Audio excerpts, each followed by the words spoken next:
Remember that time that Goku was in DC Comics? No? Don't worry, dog. We got you covered.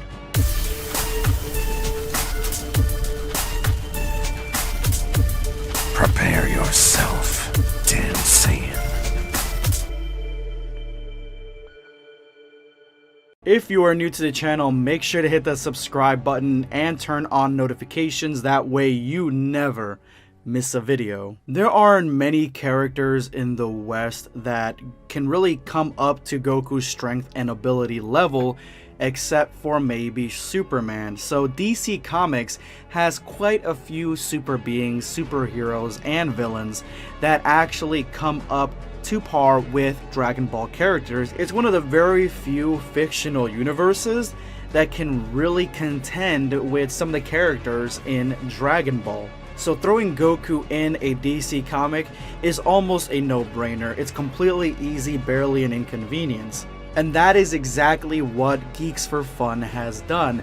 He has created a story for Goku in the DC comics using DC comic art and making brand new art to fit into this fictional universe. It's a crossover of epic proportions, and I just gotta say that I absolutely love Goku's design as a superhero. And since Dragon Ball is no stranger to having superheroes influence in their anime, well, let's see how DC handles anime influencing its comics.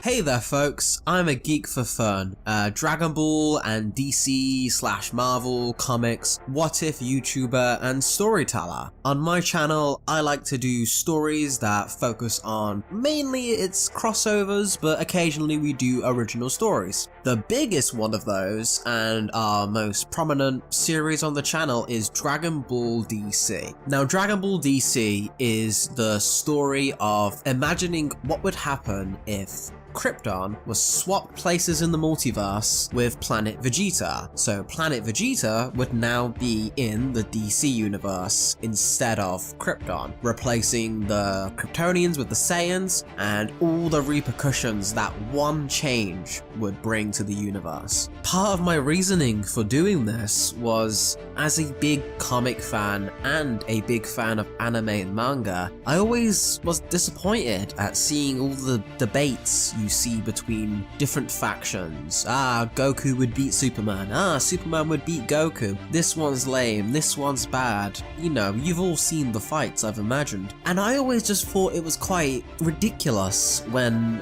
both sides are full of fans, full of creative fans that have great stories to tell, and rather than fighting each other, we should come together to bring about a story which can't be told on our own. So from a love of Superman and from a love of Goku, I decided to swap their roles and focus in on how to tell a Dragon Ball story, but with the methodology and the insight that DC Comics gets to bring to their characters. So in short, I wanted to imagine if in an alternative universe, Akira Toriyama had become immortal and in 1938 he created Action Comics with Goku on the cover instead of Superman. Now how would things change? How would the storytelling evolve? How would Goku as a shonen manga character, where in shonen manga you have a straight story, you just have a beginning, middle and end. There is no other writers coming in and taking control of stories.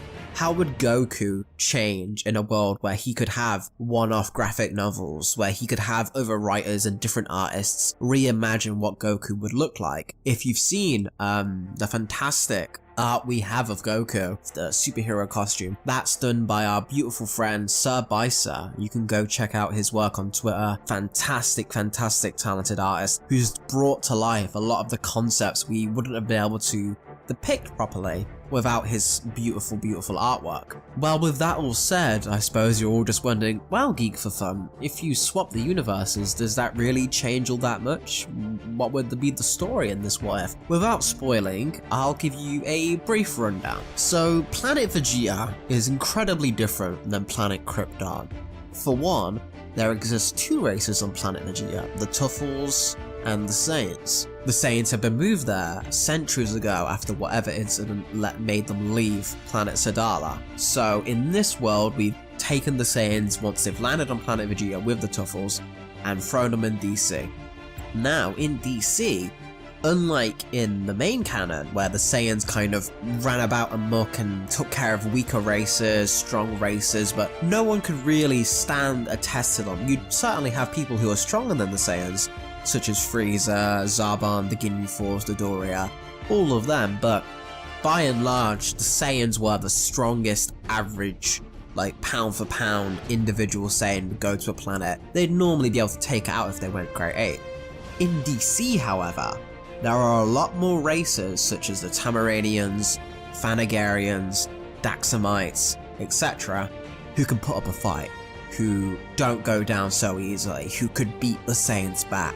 So this would mean the Saiyans in our universe would get a lot stronger, because A, they wouldn't have a Frieza watching them to make sure they don't get too strong or don't get controlled, and B, they get to have a lot more fights versus races across the galaxies. So the Saiyans on a base by base level become this warlike, raging faction that gets stronger and stronger each time they go for an invasion and get beat back, and the survivors get stronger, etc, etc, etc. Leading to when attract the interest of a certain individual called Rogol Zar decides that the Saiyans have become too much of a problem, communes with the Guardians of the Universe, they're the guys who are in bosses of the Green Lanterns, all the other higher races in DC, and decides the Saiyans need to be taken out. However, as usual, there's one Saiyan who picks up on this, and that being Bardock, who decides to save his child. So Kakarot is sent to Earth, his planet Vegeta is destroyed.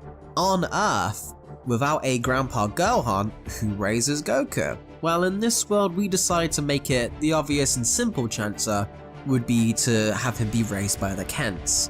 However, given an Uzaru baby is a lot different than a Kryptonian baby with its own problems with being a Saiyan, there's some complications. Again, I'm trying not to spoil the videos for themselves, but you can imagine it doesn't go as well as it would for baby Clark. However, Kakarot does grow up, and then eventually once he reaches an age, he travels across the world, and this was really exciting because we decided to find ways for Kakarot to learn how to use Ki and to train and become the hero we know, but in a way that's different than mainline while still receiving the same conclusion.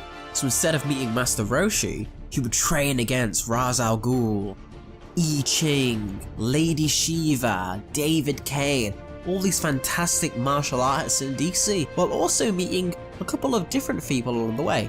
The Atlanteans, Dr. Fate, Zatara, all these people that can teach Goku new and unique abilities which you won't be able to find in Dragon Ball, or at least not on the same scale. Throwing him in a comic book universe where there's so many different types of characters and so many different types of stories really lets us show Kakarot evolve and grow as a person in a similar but wholly unique way.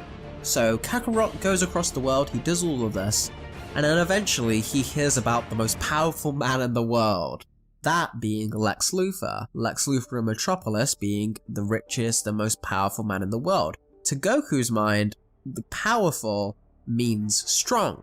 So he goes to Metropolis to challenge Lex Luthor, and hilarity ensues.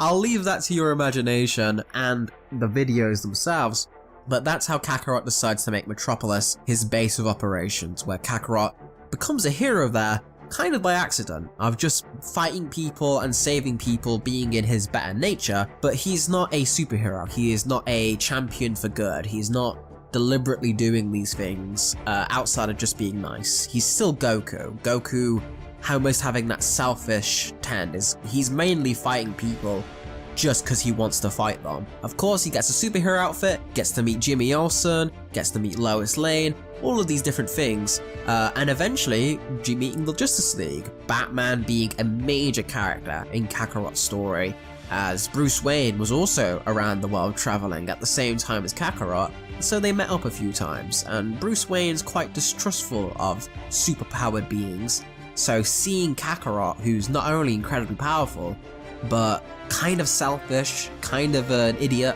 and can be tricked pretty easily, makes Batman keep him on watch. People like Wonder Woman would be able to give Kakarot a sparring partner who would just beat his ass constantly. Kakarot would not be able to beat Wonder Woman at this stage because he's not even have Super Saiyan or anything, he'd just be training from his base level. So all of these events were like races with the Flash, meeting Green Lantern and practicing beam attacks. The beam attack of our series being called the Chaos Cannon, which is a very different looking attack to the Kamehameha, even if there's some similarities. All of these things going together to bring you a much stronger in his base form Kakarot than would be for his age in Dragon Ball Z. In terms of rough estimates, in his base form, he's closer to, say, Android Saga or Namek Saga Super Saiyan as a base form than he is, like, say, the Raditz Saga. So around his early 20s, he's already as strong as Super Saiyans in his base form, without any transformations or anything, just through having to fight so many powerful beings in DC and getting Zenkai upon Zenkai on a much more regular basis. Whereas Dragon Ball Z, the fights are quite spread out. There'll be one major villain and then a couple of years of peace. In DC, it's like a big fight every day, every week, constant. So Kakarot becomes part of the Justice League, he raises himself up, and he's on his way to having a decent life, but there's still one thing he's not too sure. He doesn't know he's a Saiyan. He doesn't know anything about his past. Where's Vegeta in all of this? Where's Raditz? Where's Nappa? Where's Broly? These are interesting questions, and questions which we do answer in Dragon Ball DC, and I think that is something we might have to leave to your imagination. Be sure to watch those videos, and I just want to thank Blackscape for having me on the channel to talk about the series. We've had a lot of success, and even more crazy ideas are coming your way very, very soon. We're gonna be about to start one of our next sagas, and it's just so exciting being able to tell new original stories with this verse that you won't find anything like this on YouTube. This is entirely becoming a one-of-a-kind, unique experiment, and I'm so happy to see you guys all enjoy it, and hopefully, again, if this is your first time hearing about this, check us out. Thank you so much, Geeks for Fun, for supporting the channel, for sharing your story, not only to the Black Squad, but also the entire Dragon Ball community. It is very unique, and I absolutely support it 100%. Make sure you guys go ahead and subscribe to Geeks for Fun and turn that notification bell on, so that way you never miss any of his content. Thank you so much for being on the channel. This is going to be Blackscape signing off. Take care, guys.